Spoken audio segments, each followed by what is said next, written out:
Здравствуйте, друзья! С вами Лара Володина, и сегодня я порадую вас несколькими счастливыми историями, которые случаются в процессе долгого, кропотливого труда, поэтапного спасения.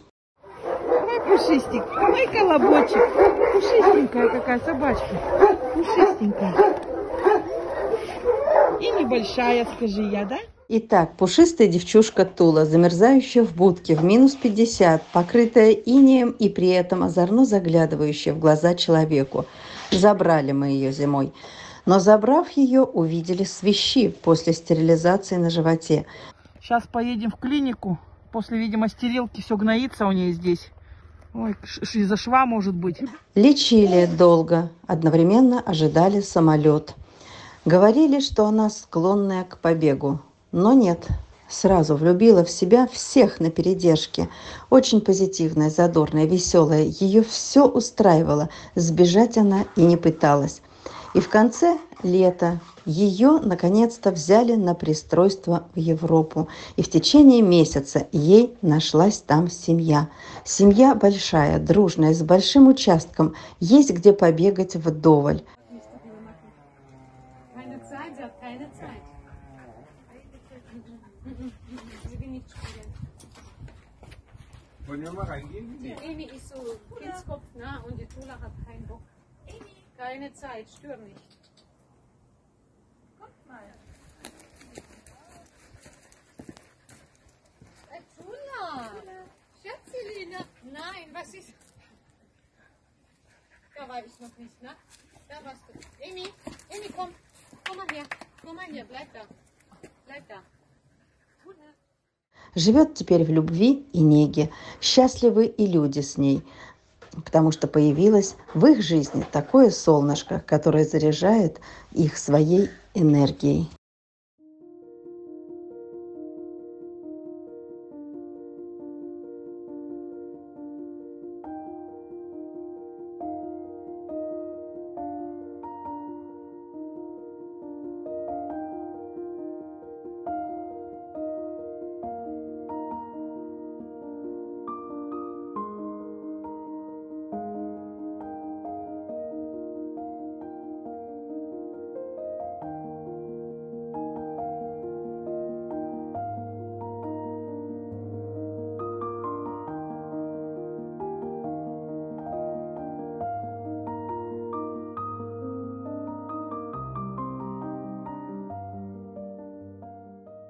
Еще одна узница ППЖ, совсем несчастная, со склоненной головой и кровавой шеей, сидела на будке вольера, боясь спуститься зимой в минус 50. Если кровь на собаке есть, это как приманка, значит, дорвут ее. Ну вот, не дали дорвать, забрала я ее тогда, зимой. Потом лечили, потом Москва и ожидание счастливого билета в семью. И только теперь можно сказать, что все получилось, пройдя все испытания, которые останутся за кадром. Вам мы показываем только итог. Девчушка Чара поехала на передержку в Европу, но она настолько хороша и умна, что семья оставила ее себе. Будь счастлива, шикарная, пушистая, добрая узница ППЖ. Теперь о Савелии, Савушка, красавец одним словом, но это не помешало ему 2,5 года просидеть у нас на передержке. Большой же, не коротколап, но он очень добротный пес и характер офигенный. Оценили его только в Европе и только тогда, когда он туда приехал. Помните, в сентябре собирали ему на дорогу, уезжал на пристройство. Очень просила за него, ведь приехал ко мне щенком. Не хотела я, чтоб состарился такой красавец у меня на передержке. В общем, сейчас он в семье. Все счастливы, его любят, хвалят, много гуляют. Рада, что все получилось. Спасибо всем, кто так или иначе был причастен к его спасению и его пристройству. Давай лапочку. Давай вторую. Держит меня. Вот так любишь, Таня. Вот так, вот так, вот так. Видишь, вот хорошая, глянь, Таня, рябушка моя. Девчушку Рябушку забирала я зимой из города Столин Белоруссия.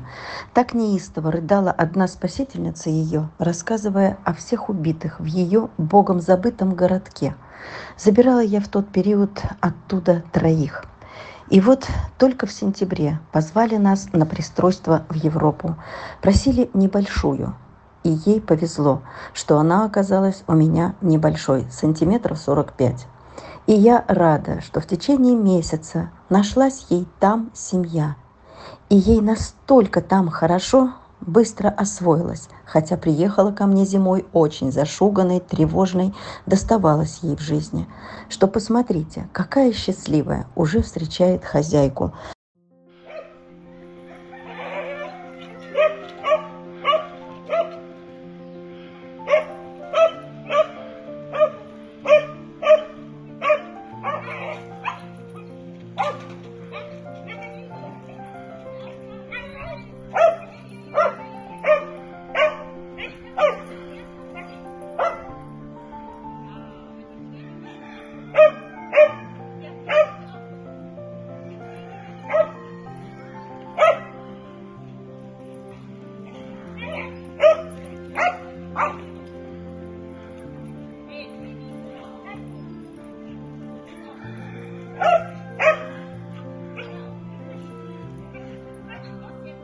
Просто не узнать Рябушку. Как же повезло этой девчушке. Но как надо любить, чтобы так быстро она раскрылась и доверилась этим замечательным людям. Теперь о щенках, спасенных в январе в мороз в поселке Масоголох возле Якутска. Их подбросили поочередно к магазину на крыльцо. То один замерзал, забралась сердобольная девушка в подсобку магазина, а через 2 дня подкинули братца такого же, и его забрала. Позвонив мне, понимая, что там они никому не нужны, попросила взять их, умоляла, иначе им грозит только улица. А щенки оказались такими благодарными, что их согрели, приютили, к груди прижали, что назад выкинуть на мороз не поднялась рука. Вот и стали их готовить к отправке в Москву. Но, увы, отправить не получилось.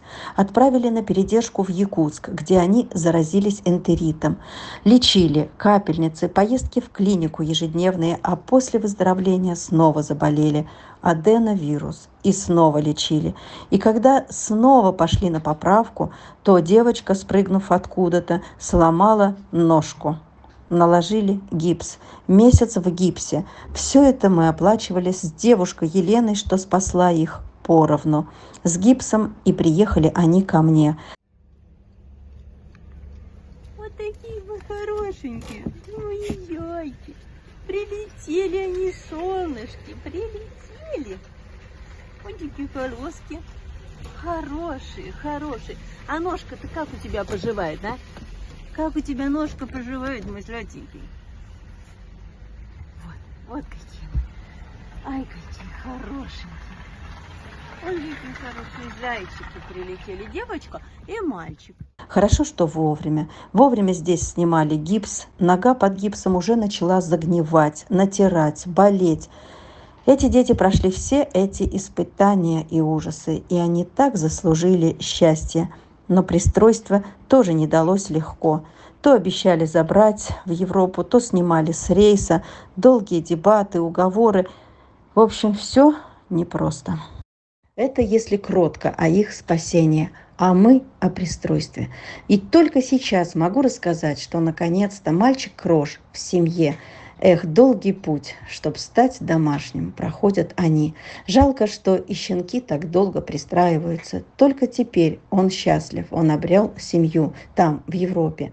А девочка, ее зовут Крошка, тоже в Германии, 2 пристраивалась, но по разным причинам забирали назад, к волонтеру. Спасибо нашему коллеге-волонтеру, что ответственно подходит к вопросу пристройства и контроля в семье. Порадуемся за Кроша, у него все хорошо, да и Крошка в надежных руках, у нее тоже все будет хорошо, и о ней я вам расскажу, когда у нее появится семья.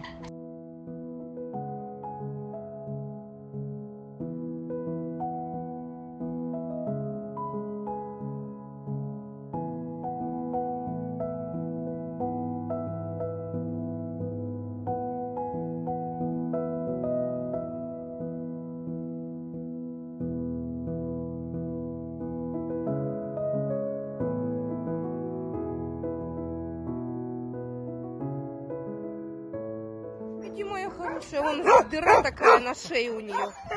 Все уже на спине, дыра просто. Посмотри-ка, что, дыра какая у нее.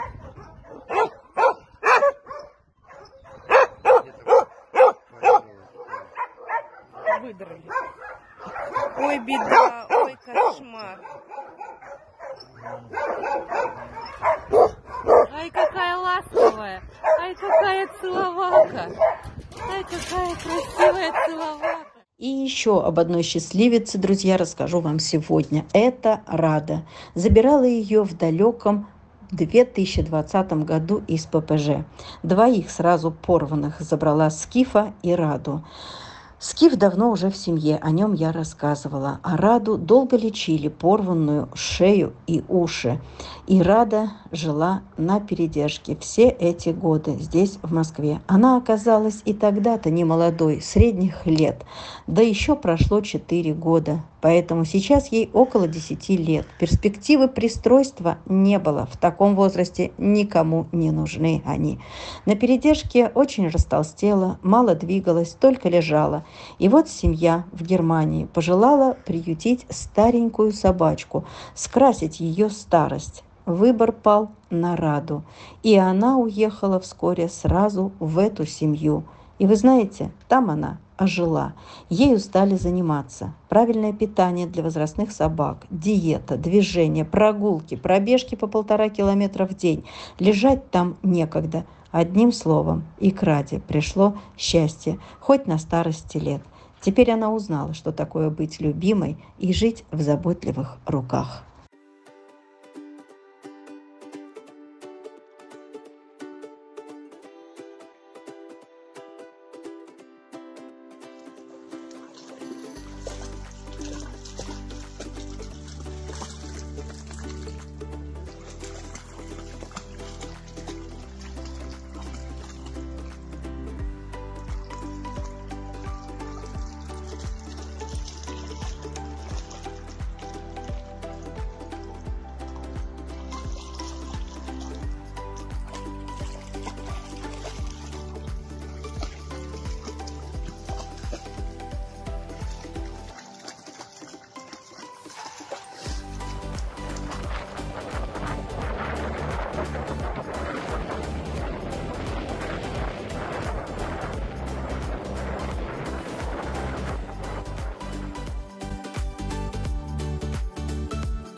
Девчушку Дану я взяла на кураторство в мае этого года. Необычайно хороший характер, покладистая, кроткая, несчастная. И за все это вместе так проникла в душу волонтеру Нальчике, что не могла она выпустить ее в поле вместе с другими собаками, когда закрывался их пункт отлова, и ото всех избавлялись нещадно.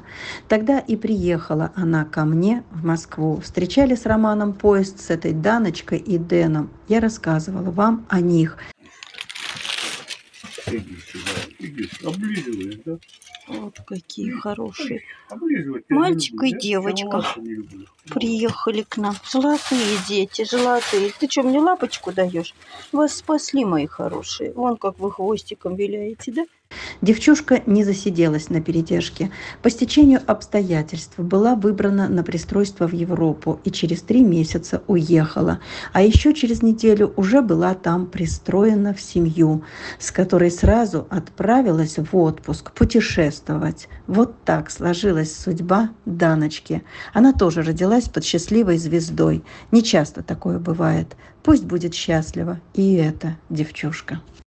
Друзья, сегодня я показала вам очередных счастливчиков, сколько поместилось в ролике.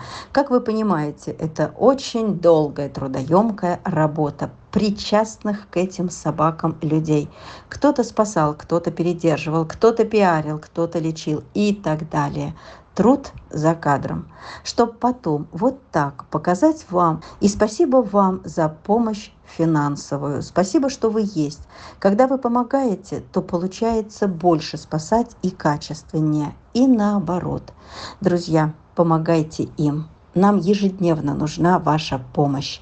У меня очень много собак, очень много проблем, и я на грани краха.